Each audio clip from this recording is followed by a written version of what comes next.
The broadcast is now starting. All attendees are in listen-only mode. Hi, welcome everybody at Coffee with Caleffi. Merry Christmas, Happy New Year, season's greetings. Thank you for tuning in today, and also thank you for your continued support of Caleffi. We appreciate you showing up and giving us feedback and stuff. So today, I guess the topic is going to cover pretty much three of these different hydronics that we've put out in the past, as far as the different valves and stuff that you see in the pictures there. And Kevin will reference some of the pages as he goes through there and mention which hydronics you can reference. So there's that. Yeah, there's our guy. There's Kevin, a good guy to wrap up the season for us and give us an education. So we will. One last thing, and then I'll turn over to Kevin. We are making a list and checking it twice for next year's Coffee with Caleffi's for 2020 schedule. I think we've got a really fun and interesting schedule, pretty much loaded and ready to go. We've got some good guest speakers that have agreed to come on next year. So as soon as we get that finalized on dates and stuff, we'll get that out to you so you can get those geared up. So with no further ado, thanks, Kevin, for taking it away. All right, thanks, Bob. So let's review quickly some of the topics for today. We'll be covering accurate temperature control at the source. We'll be looking at control at the point of distribution, also the source. Those terms are used interchangeably. And compare that to the point of use, so the two ends of the spectrum. We will discuss these standards. These are mixing valve standards that you can see there. There's different valves and different standards to cover them.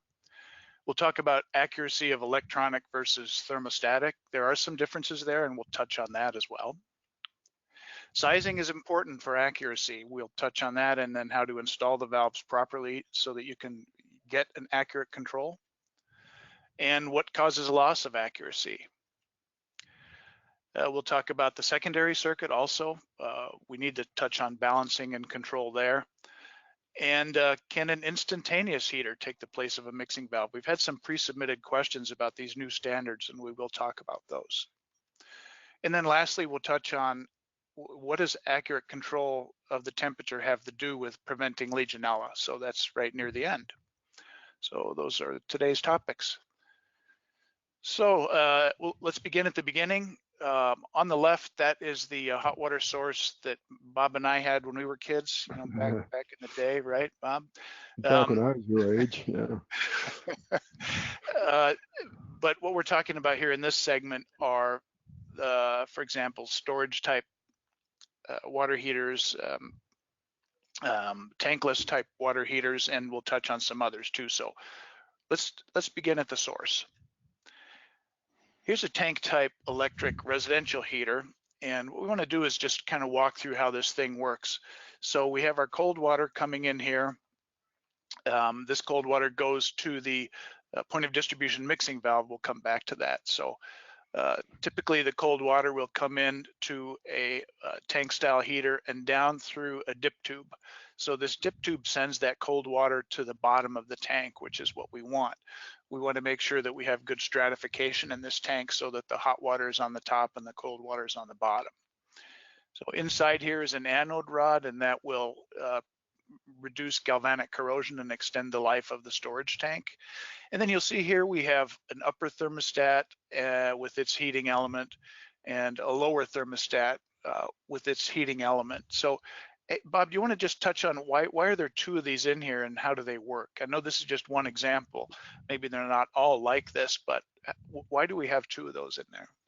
Yeah, so most residential tanks, I would say 30, 40, 50 gallons are going to have dual elements like this, an upper and a lower. Now, if you have a small, maybe a 6-gallon or a 12-gallon point of use tank, those typically only have one element in. But the way the way these work, the aquastat at the top, it's a multi-function device that has a red thermal reset button. If the tank gets too hot, it shuts off power to both the elements.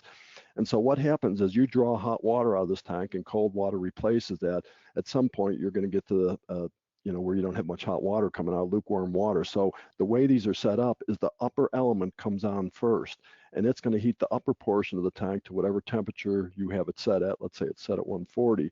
And when that upper portion around that upper aquastat gets warm, it shuts off the upper element, and then the lower element comes on. And the intention there is so you get hot water quickly. If you had to just turn the bottom on and wait for that whole tank to heat, it's going to take you, maybe an hour or so to bring that tank up to temperature. So just know that typically one element at a time works on these. Typically they're 4,500 watt elements, so a 30 amp breaker is sufficient to run this type of tank with 2 elements. Now you can order tanks where both elements could run at the same time. It's a special order tank, but obviously you need a bigger circuit to be able to do that. So that's how they stage in and out. So top one first, it gets up to temperature, switches power to the bottom, it gets up to temperature, clicks back on, and the upper one will be ready when the cold water hits it again. So that's kind of it in a nutshell. That's how those work. Okay. Now I wanted to point out something too. You'll notice on this schematic, when we come out of the tank here for the hot water, it comes over and then goes down to the mixing valve. Just tell us quickly, why is this piping shown that way? Yeah, in a perfect world, the mixing valve would be put in like this, where it has what we call a little thermal drop. So you can see where the hot water line goes across, goes down, and then goes out to the thing. And so basically what we're trying to prevent there is from any kind of thermal migration where water is going through that valve. Because typically, you know, if you screw it right on top of the tank, the hot water can rise up through the valve, cold water can come back, and you have flow going through that mixing valve when you don't really need to have flow going through it.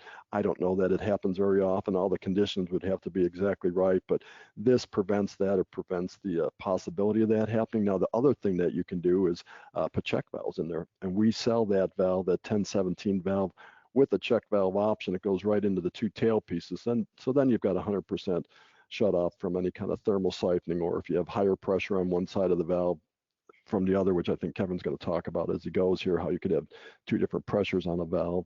But yeah, that's what the thermal drop in tension is. And okay, thanks. Yeah, you're the expert. Thanks for explaining that.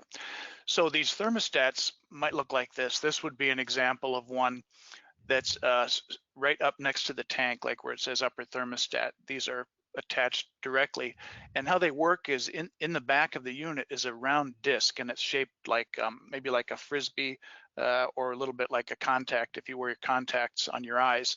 And it's a bimetal material, and what it does is responds to the temperature and flexes back and forth.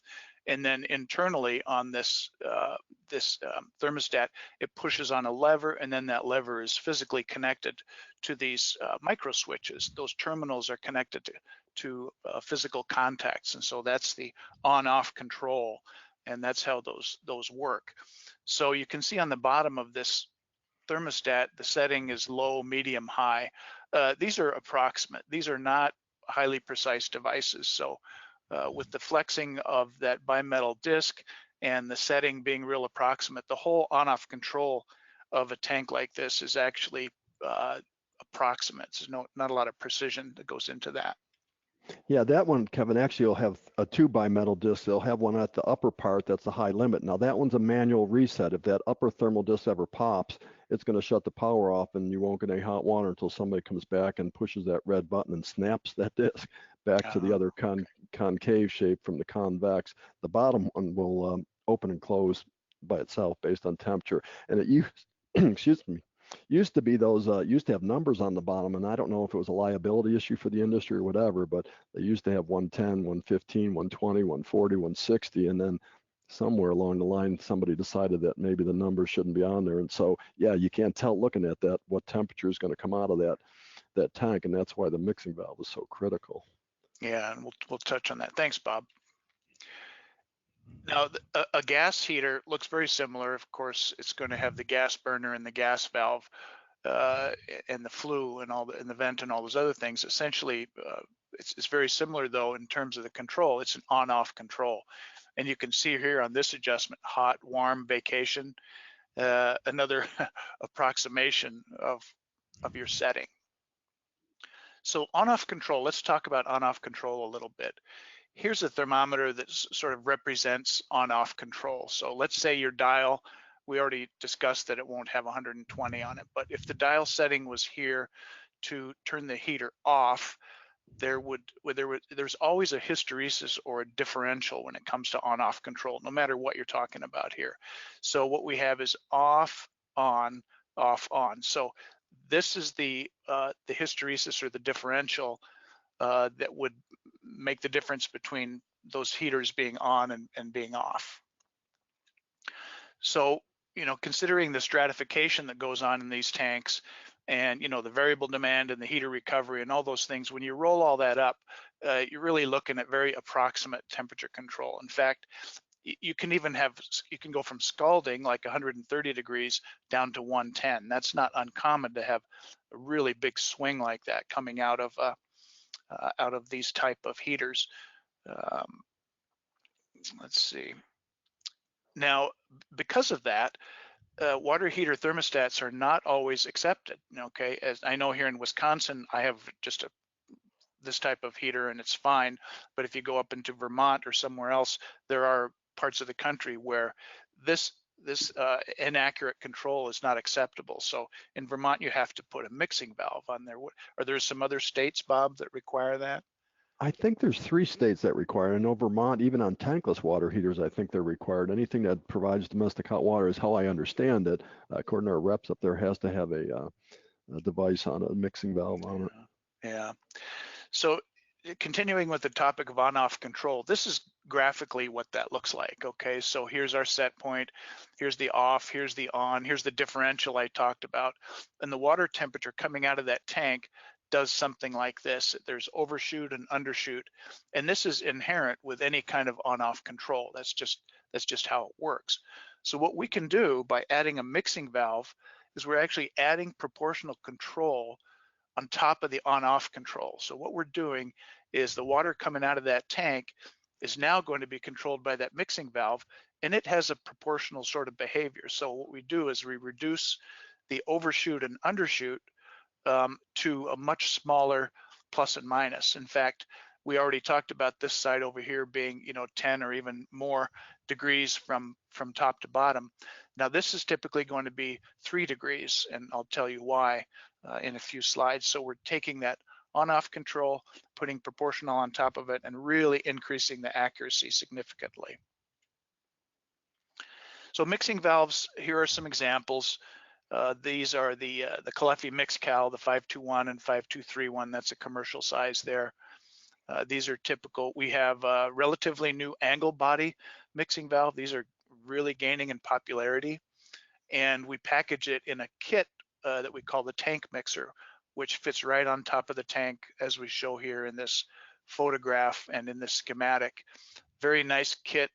Just put it on. It's really quick to install. You get a little recirc connection and that flexible tube. Again, great product. And another mixing valve is also the relatively new electronic mixing valve. This one is from Caleffi, the 6000 Mix. And all of these will take that on-off control and turn it into proportional control to give really stable hot water temperature control. I want to just have another slide here on the Mix. I want to point out a few things here. For example, electronic mixing valves can be more accurate than thermostatic. They may not always be, but they can be. Why? They have control algorithms built into the controllers. For example, inside here might be an advanced proportional plus integral control, closed loop control with feedback, and there are adaptive controls and other smart types of control logic that actually can reduce and almost eliminate that offset that we looked at on the earlier slides. So they can be more accurate. What comes along with it too is you get a digital user interface with this particular model here. The Mix has a nice user interface that you can mount at eye level, so you have access to everything you need to have access to. That's another big advantage of going electronic. Not to mention alarms and status and LEDs and everything. Much better user interface. They can communicate with building automation systems too. So if you're talking about commercial jobs, you can read and write the variables that are inside the program, change set points remotely, set up a maintenance schedule, that kind of thing. And they also can have memory. This product has a 40-day memory inside built in, so you have a data log of all your temperatures and the history of the product. So a lot of advantages to this product. And it has a special feature that I'm going to touch on later called anti-clog, and it's related to accuracy. So it automatically strokes the valve, and that's something you cannot do with a thermostatic valve, and that's to prevent sticking and maintain performance. So just wanted to show a few obvious advantages to going electronic. Here's a really cool job that actually this project is going in right now up in Elizabeth, New Jersey. It's a housing project, and 15 of those Legio mix valves are going in. There's 15 buildings and 55 units. So it's a very, very cool project. And that's a nice picture on the right. Here's another project that's down in Texas. Look at this. Is a beautiful picture because we can see the recirc pump coming back in here. It ties into the cold pipe, comes through here, comes into the cold inlet of the valve, and you can see the hot water coming in over here, and then the mixed water going out over here. It's a great layout of correct piping. We got to chat with them about that balancing valve on that recirc pump, though, Kevin. Where is that? Oh yeah, that's the wrong brand. Yeah, wrong color. We don't want to zoom in on that. Whoops, sorry. All right. So another big benefit of adding a mixing valve to a storage tank is that you can increase the capacity of this. Now, if you've probably seen advertisements about mixing valves that can increase the capacity of your storage tank. And how does that work? Let's take an example. Let's say you live in Atlanta, Georgia. And if you look at this map here, you can see this curve down here says that the groundwater there is 62 degrees. So if we have that as our cold water, okay, coming into the system, if we have a baseline of 120 degrees setting on our control, if we turn that up to 160, what that means is that we could increase the capacity of that tank by 69%. So what you do is you look at your groundwater up here. This is the incoming water, come down to the increased temperature setting. And right here, this example is 69%. So what you're really doing is turning a 50-gallon water heater into essentially an 84-gallon water heater. So it's just another good reason to add a mixing valve to a tank storage water heater. And it's easy to change too. You can just walk up and turn the dial on the mixing valve. In case you're having a big party Christmas time and the whole family's going to be there, you can turn it up a little. And if you're going to be gone, you can easily turn it down without having to open up the insulation around the tank and change it. Now, all these valves, everything we've been talking about here with the 521s and the Legio mixes, they all have to comply with the requirements of this standard called ASSE 1017. This is the standard for point of distribution mixing valves. And what's interesting is this, whether you have an electronic valve or a thermostatic valve, right now this is the only standard that that you have. Now I know the ASSE 1017 committee is discussing whether or not to revise this or amend it or come up with a new standard that separates thermostatic to electronic, but right now this is the one. So what it does is it defines the accuracy requirement of the valve. And how does it do that? There's the reference for our friends north of the border. The Canadian standard refers to this standard for these valves. Let's look at that for a minute. So what the lab does is puts the mixing valve in a configuration like this. The main test is to verify temperature stability. So what they do is they have hot water here, cold water here. They adjust these valves, set the mixing valve to 110, and then they adjust the ball valves to get a 10 psi drop. And at that 10 psi drop, they measure the GPM, and that actually determines the accuracy that the valve has to meet. For example, if we had 5.6 GPM measured across a sample valve, that valve would have to have a temperature variation of no more than plus or minus 5 degrees Fahrenheit or 2.8 C during this temperature test. So there are 3 accuracy ranges, 3, 5, and 7, and it's based on GPM. Okay, that's how that test is run. And there's a conditioning test where they really work it really hard for a while at high temperatures and then pump it up to 500 psi, but it's actually a pretty short standard. It doesn't take much. Another point about accuracy. We need to make sure that we size a mixing valve properly. So let's talk about sizing for a minute. Here is a 523160A, that's a Caleffi valve, a 1-inch commercial valve, and this is the minimum flow requirement for that valve of 4.4, and this is the maximum flow. So as long as this valve is installed in a system that will always have at least 4.4 GPM coming out the mix port and no more than 40 GPM, that valve will work. It's very important that you stay in between the min and the max. What can happen if your minimum flow is less than the valve, what you can have is hunting. It's really hard to predict how much the valve will hunt and try to find set point. It might be not even noticeable. Maybe if you were running 3 gallons per minute through this valve, you wouldn't be able to tell, or it may be noticeable. Now, the point I want to make about minimum is usually in a commercial application, you want the recirculation pump to meet that minimum. So if you're running your recirc pump all the time, in most cases, you're going to be meeting this valve minimum no problem. Okay, so while the recirc pump is running, the valve will control very accurately as long as you are at least above the minimum. And then maximum flow, of course, that's as much as you ever want to put through the valve.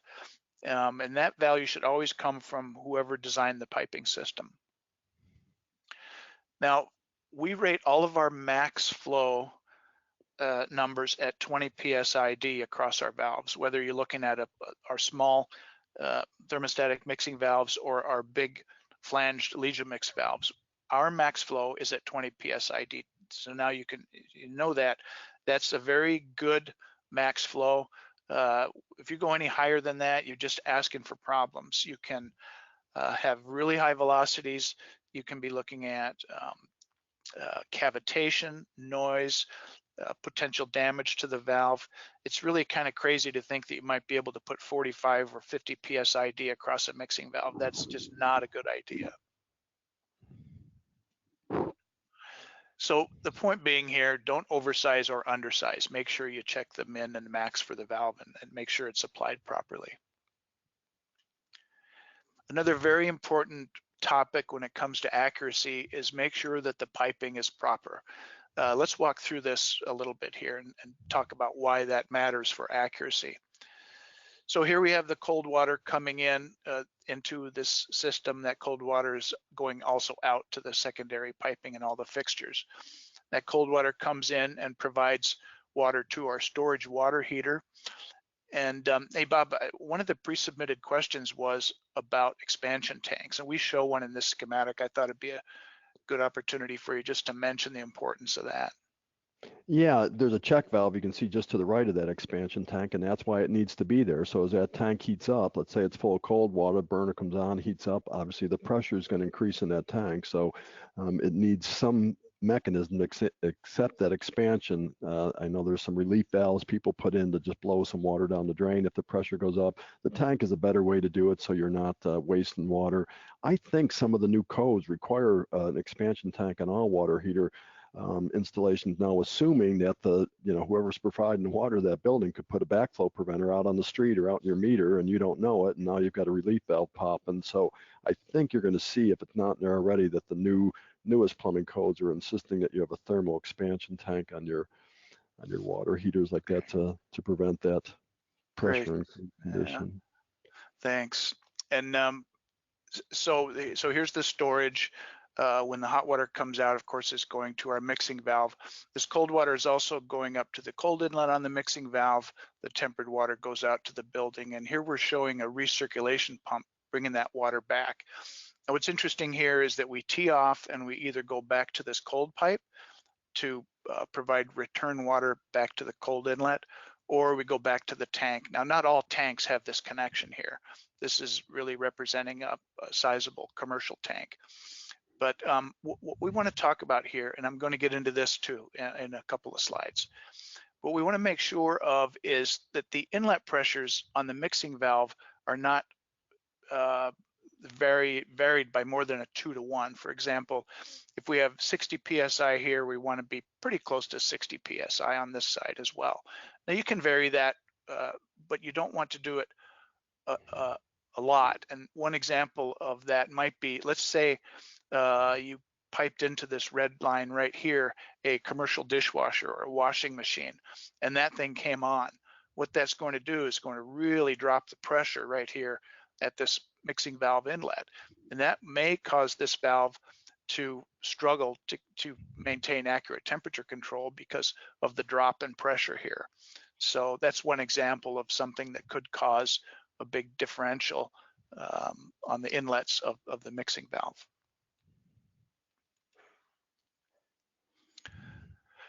Let's take a look at tankless. We've been talking about tanks. Now, these are gas-fired or electric, tend to be the most common, and they exist in all kinds of different sizes, from residential all the way up to large commercial. So let's take a quick run through this. So we have our cold water coming in here, and this heater will kick on when this flow sensor senses a draw. Typically, it's a small draw. So what that's telling us is that there is some kind of a draw out here that's pulling water through this heater. Now, this is a fast-acting low mass heat exchanger, so it doesn't take long. When you turn on a fixture, this thing fires up and it gets very hot very quickly. So it responds very quick. So in this instance, with the gas burner and the controller, this controller will modulate this heat source to satisfy the temperature right here at this outlet sensor. Now we're showing a mixing valve here, and they don't always have mixing valves, but they can. And like Bob mentioned earlier, there are some places that do call for those to be installed.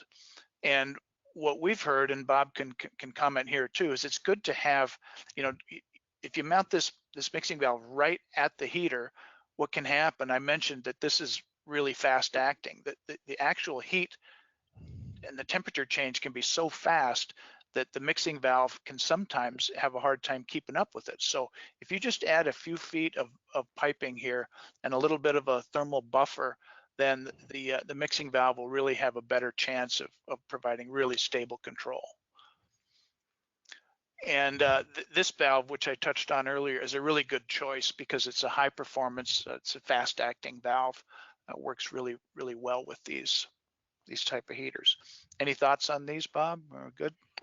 No, that's exactly how I've had it explained to me by, again, our reps up in Vermont. You know, they had issues with the thermostatic valves not being accurate on tankless, and they found that if they just put a little distance between them, give it a little bit of a volume or buffer, as you spoke of in there, because I think somewhere in the standard, doesn't it say the response time of a thermostatic valve?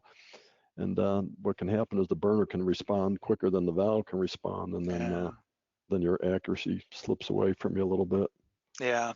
Now, I was looking at all the literature I could find on tankless, and they don't have an accuracy spec, right? There's just information about their efficiency, a given temperature rise at a given flow.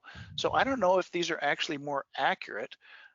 You know, you would think so with that modulating controller and the gas, that they would be somewhat more accurate, but surprisingly, none of them specify an accuracy that I could find anyway.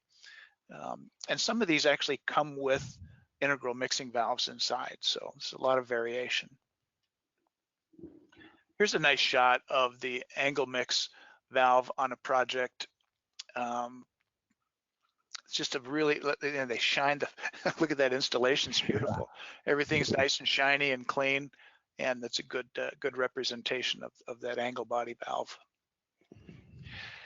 Now, can tankless point of distribution water heaters replace mixing valves?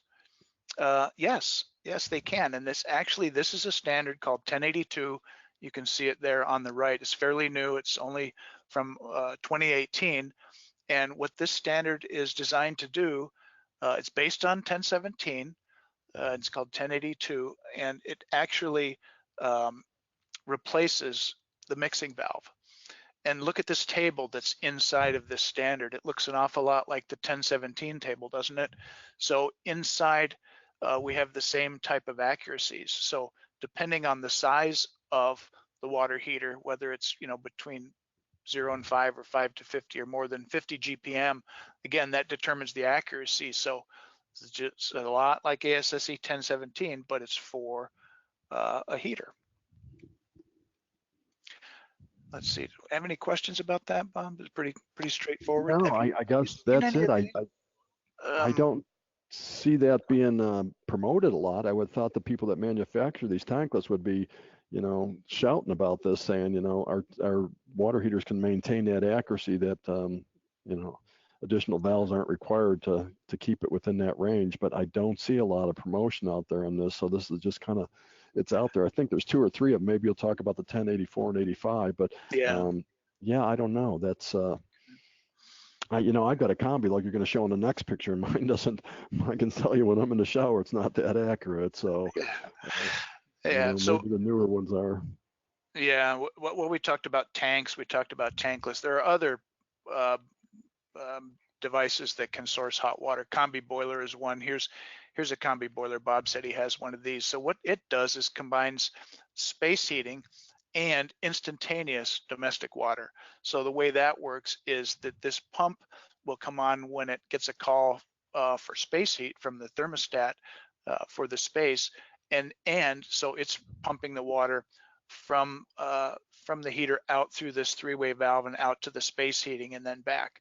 Now, if this flow switch detects a demand on the domestic hot water side, what it will do, this flow switch is wired to a control, and that control will flip this 3-way valve. And so then that hot water will go to this heat exchanger, which then heats up the water that then goes out to your domestic hot water. So like Bob alluded to, there's a little bit of a delay there. So it's another way to generate domestic hot water using a different type of a device. And that one does show a thermostatic mixer on it, which is a good idea. I'm going to add mine, Oh one on yeah. mine, because it does, by the time the response time of that heater, response time of the mixing valve, the response time of the 3-way valve, the burner response. So I'd be surprised if that could meet that ASSE standard in this configuration, but we'll see. Yeah. An indirect water heater combines the functionality of space heating and domestic water storage. So in this case, we have a tank. So here we have a completely separate source of heat, and that hot water is either sent out through a space heating circulator to the space heating, or a different circulator to a heat exchanger that's inside the storage tank and comes back. So again, similar logic in that the domestic hot water will take priority over the space heating when there's a call for domestic hot water. And then heat pump water heaters, those are out there. There's air to water shown on the left here. I've never seen any accuracy on these kinds of devices either. That's just not how they're rated. And the one on the right is a water to water heat pump. So a lot of variation out there in terms of the source of heat. Switch over and look at the other end of the piping. Let's look at the point of use. So these are devices out at the fixtures. Temperature control at the fixtures. The only reason to do this is to prevent scalding. So there are some different types of products out there. And in this diagram here, we actually show a storage tank. This is just a representation. And we show a master mixing valve here, a point of distribution mixing valve. This may or may not be here, okay? But either way, we have to get hot water out to our fixtures. And we're going to talk about this piping distribution next. So right now, let's talk about these point of use valves. I mentioned scald protection. That's the primary reason to have a temperature control at a fixture. So if we look at 120 degrees, which is, you see that pretty often as being generally accepted as safe. But if you look at this graph here, this is in all of our literature, by the way, eventually you can get burns. In fact, a 5-minute exposure to 120 degree water will cause burns. And watch, this is a logarithmic scale. So watch what happens when we start raising our temperature here. 130 degrees will cause burning in 30 seconds, 140 in 6 seconds, and 150, all it takes is 2 seconds to cause burns. So this is a really nice graph to use, and I think it illustrates the importance of temperature versus protection. So here's another graphic to look at.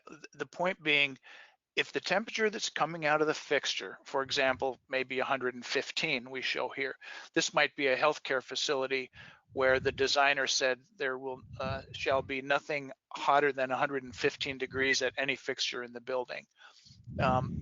If any time that this temperature is going to be lower than the water that's flowing through the system, you have to have a point of use mixing valve or scald protection.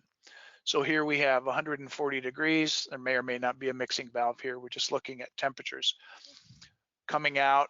Now we have to mix down to 115 at every lavatory, every shower, to make sure we don't have 115. Now we can still come back and balance at 130, and then eventually back at the tank be at 120.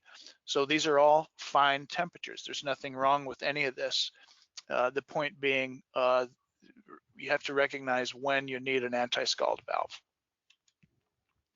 Now we never want to confuse the point of use temperatures with the point of distribution temperatures, and I think we've covered that pretty well. What do these valves look like? Here is an example of a Caleffi product called the 5213. This valve looks like this. It's a point of use mixing valve. These are defined by ASSE 1070, and we're going to talk about that. The big thing here is that these valves cannot be set at anything above 120. They are fast acting valves. They have to be very quick to shut down. If you lose the cold water line, for example, the valve has to close the hot port really fast, and that's part of the test, and I'll show you what that looks like. They have to have check valves. That is defined in the standard that they have to have check valves. And this, in this graphic, we're showing a valve for each of these fixtures, but this particular valve is good from 0.5 GPM, that's its minimum, and then right around 9 GPM is its maximum. So when we talk about fixtures, there's an ASME A112 requirement that says the lavatory faucets have a maximum of 1.5 GPM, which actually used to be 2.2, but that was lowered to 1.5, and a minimum of 0.8 GPM. Now, a minimum requirement for a faucet is just to make sure that there's enough water so people can wash their hands and actually get a useful amount of flow. So this valve would work for that, right? Because it has a minimum of 0.5. So it will work with a lav faucet that's only delivering 0.8 GPM. Remember, the valve is rated at a lower minimum, so it'll work just fine. And this valve will go up to about 9 GPM. Again, that's at 20 PSI drop, okay? That's our standard differential. So this valve would actually handle up to 6 fixtures if they were 1.5 GPM fixtures. Now we show it, you know, individually attached down below, but this is a nice high capacity point of use mixing valve. And I want to pull the curtain back and unveil a surprise to everyone. This is the grand debut of a new product that Caleffi's coming out with called the Sink Mixer. This is a new product that's a 4-port valve, and it gets installed like you see down below, and I have a picture on the next page. So functionally, it's similar in terms of the ASSE 1070 requirements, but it has 4 connections. So what it does is it eliminates this right here. You see this T on the cold line? It eliminates that. So the cold water goes straight through the valve and up to the sink. Notice the flow here. Some of the flow requirements are even lower than the one I mentioned earlier, like California has some very low flow requirements. And some faucet manufacturers are actually making fixtures that are like 0.35 GPM minimum. So this valve will work for those ultra low flow fixtures. That's one of the reasons we needed to bring that to market, is to meet these new low flow requirements. Now notice the high flow, right? 2.3 GPM. It's a small valve. So this valve is generally going to be used to one dedicated fixture. And those will take a 3/8, there it is, 3/8 compression. So you just come right out of your angle stops or straight stops and put your supplies right to it, and then your supplies going up the faucet. So it makes it nice and clean. That's showing some stainless steel flexes there. They could be copper or poly flexes too. Right, yep, that's that 3/8 compression connection right there. So here, are going, Yeah. these are going down to the stops, right? And then this example, this would go straight up to the cold and straight up to the hot. And here's an internal diagram. Remember I said that ASSE 1070 valves have to have checks. So here's the check inside of the cold inlet, and here's the check inside of the hot inlet. And they both have filter screens here inside. So these valves, both of them meet all the plumbing codes, the IPC, UPC, IRC, NPC for Canada. They're made with, you know, high quality anti-scale materials, and just a great valve. We're really excited to introduce this valve next month, so watch for that. So is that what it's you adjusting it with there, Kevin? Is that a guitar pick or something, or does it? Almost looks like it, doesn't it? The Yeah. see this black plastic bracket back here? That Yep. comes with the valve, and this Mhm. is a little black plastic 1/4-inch hex key, and it's actually part of that plastic mold. So you break it off, and then that's your key. That's your key to adjust it. So this opening right here, what you do is you pop off this white cap, and then use that key or any 1/4-inch driver, and then you know, a 1/4-inch hex, and adjust the valve. And inside here it says hotter and colder, so that's a little adjustment key that comes with it. Very cool. Now the cap, the plastic cap, does that, you need a tool to pop that off, or can you just, since it needs a key to adjust it, you could probably just pull that cap off easily? Because I know Well, if the you other have one you can just stick a screwdriver under it. Yeah, it has a little opening for a little tweaker screwdriver to pop off. Okay. If you have a Alright. strong grip, you can pop that off, but it provides Now, protection over the the checks, adjustment. can you take the checks out to clean them out or service them? I imagine the strainers come out, so you can service those. Yeah, you can take those out. This one has a union nut on it, so this one's really easy Yep. to change Yep. out. You just unscrew that and pull that out, and you can buy a replacement kit, and it'll have both checks and both strainers. This one's a little tougher. You have to get in there with a screwdriver, and you're probably going to damage that screen. But yeah, this all comes out here too, so you can buy replacement checks if those ever get scaled up really bad. Yeah. So very exciting product. So 1070, let's just take a quick look at that. This one, the main point of this standard is to reduce the risk of scalding. So the testing in here has to do with quick shutdown in case you lose the cold line. There's also some other tests. There's a test that checks that verifies the checks. There's actually the life cycle test takes like 400 hours, so that's about 18 days worth of testing. And there's a couple of other tests, so very similar. But this one does not specify anything about accuracy. This one is all about quick action to prevent scalding. And this could be considered a scald, what we call scald proof or scald guard valve, that it responds that quickly and shuts off the cold. Yeah. Let's switch gears again a little bit. Let's talk about the point of use tankless water heaters. So now these are those small heaters that you can buy and actually put them under the sink or right out in a closet to serve just 1 or 2 fixtures. They're becoming pretty popular, and it actually takes the place of an ASSE 1070 valve, the ones we were just talking about. And how they work is they're initiated by flow detection, like we discussed earlier with the flow sensor. And they typically have, well, they might have either on-off or proportional control. Now these are small, so they'll typically serve 1 or 2 fixtures. And again, they're out at the end of the pipe.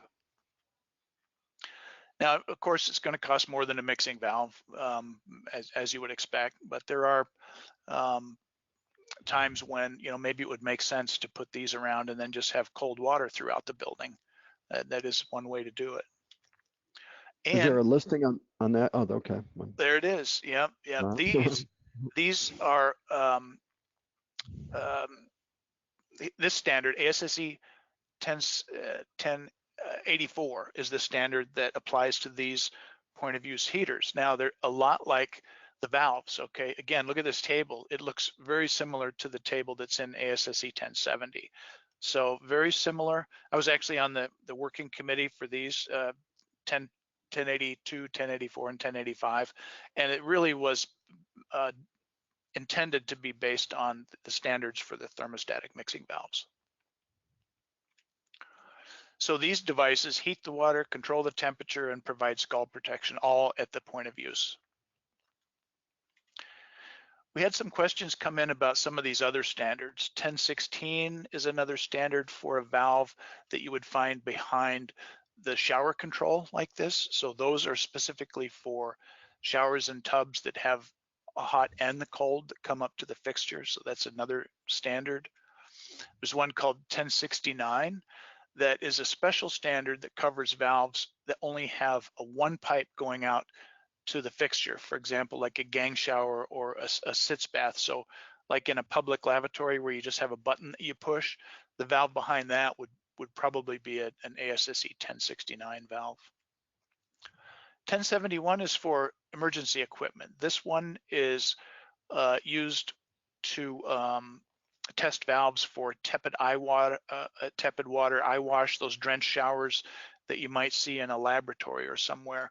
And again, this is not real hot water; it's tepid water. Then, not surprisingly, there's another standard.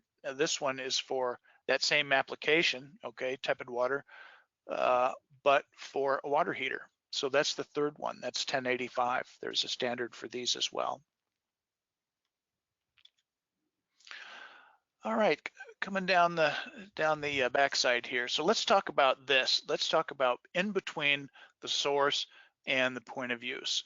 One of the accuracy related issues in this section of the piping is something called temperature creep.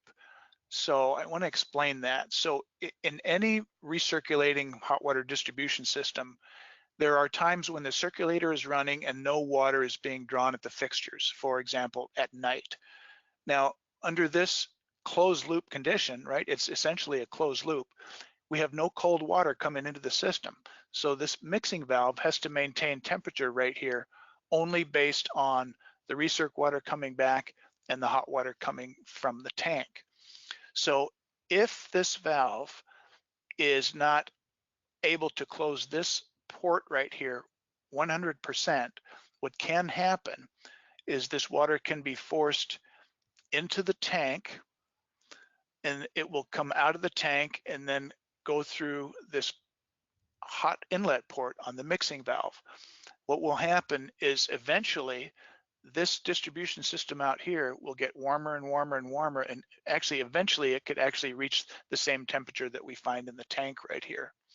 Now this is called creep, and you'll know this is happening if you are the first one up in the morning and you open a sink and you get a really hot blast of water. That means that you're drawing this water which you expect to be 120 and it might be 140 degrees. It's really dangerous. So what we do to address this, the first thing you can do is add what are called bypass balancing valves. These are little valves in these sections of the pipe right here. And what you do is you adjust those such that only a very, very small amount of water is allowed to return to this tank and then come out and go back to the mixing valve. The key here, what you want to do is get the amount of heat being added to this tank and going through this valve has to be equal to or less than the amount of BTUs that are being lost from the hot water to the ambient temperature. So it's a balancing act. If we have too much heat being added, then this pipe will get hot. If we can reduce that amount of heat to offset the heat transfer from the water to the ambient, then we can be in a balanced condition.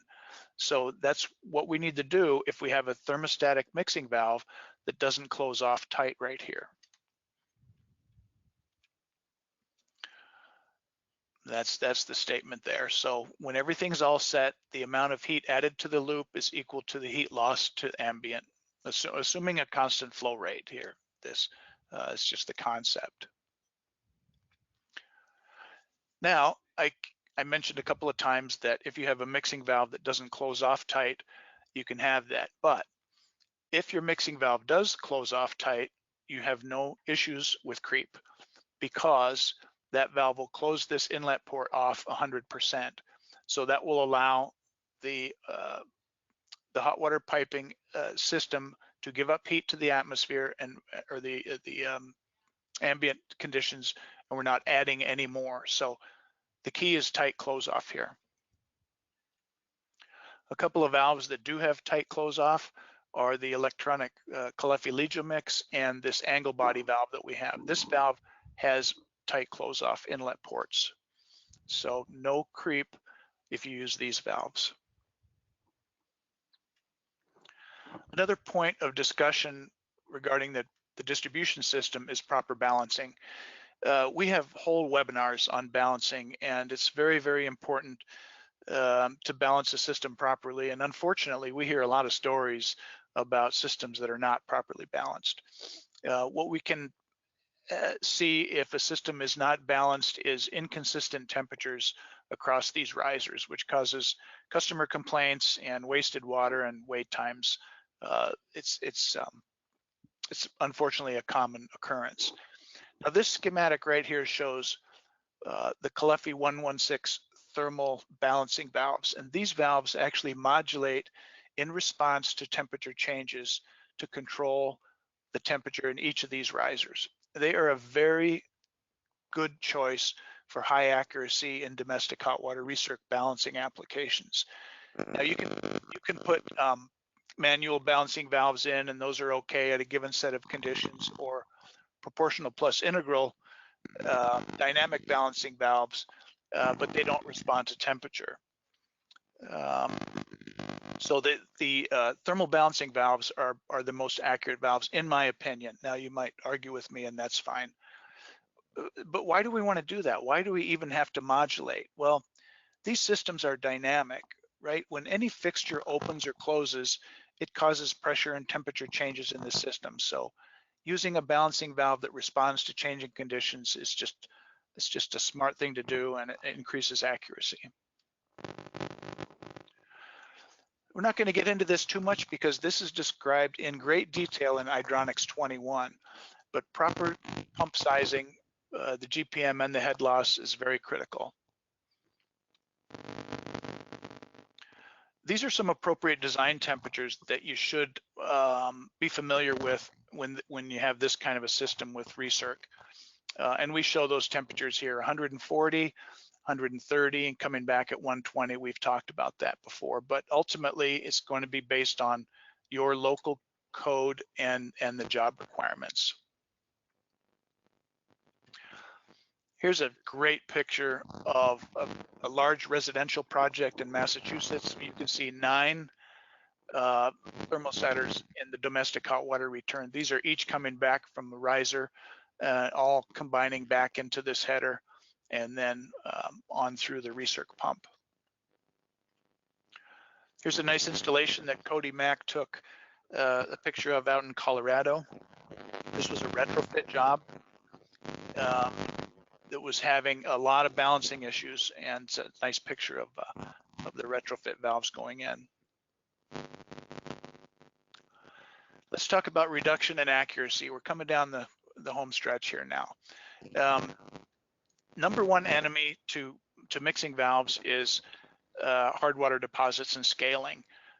Also, a close second is any kind of a dirt accumulation, that being anything from copper shavings and solder balls to Teflon tape. All of these things are horrible for causing accuracy problems in mixing valves. Here's a picture of one that's in really bad shape. Okay, this valve was not working when we got it back, and when we opened it up, we could see that obviously it wasn't going to be working. So what you can do if they don't get this bad is you can use a descaling solution and clean the valve. Otherwise, if they're too far gone, you really need to replace the whole body, and essentially then you have a new valve and then you're back in action with top accuracy. I mentioned this anti-clog feature early on. In the Caleffi Legio Mix electronic valve, there's a special function that automatically rotates this ball fully open, fully closed, and then back to normal every day. In fact, 3 o'clock in the morning is the time that it automatically does it when you have it enabled. And what that will do is it will clean any potential buildup on the ball and keep the valve operating smoothly.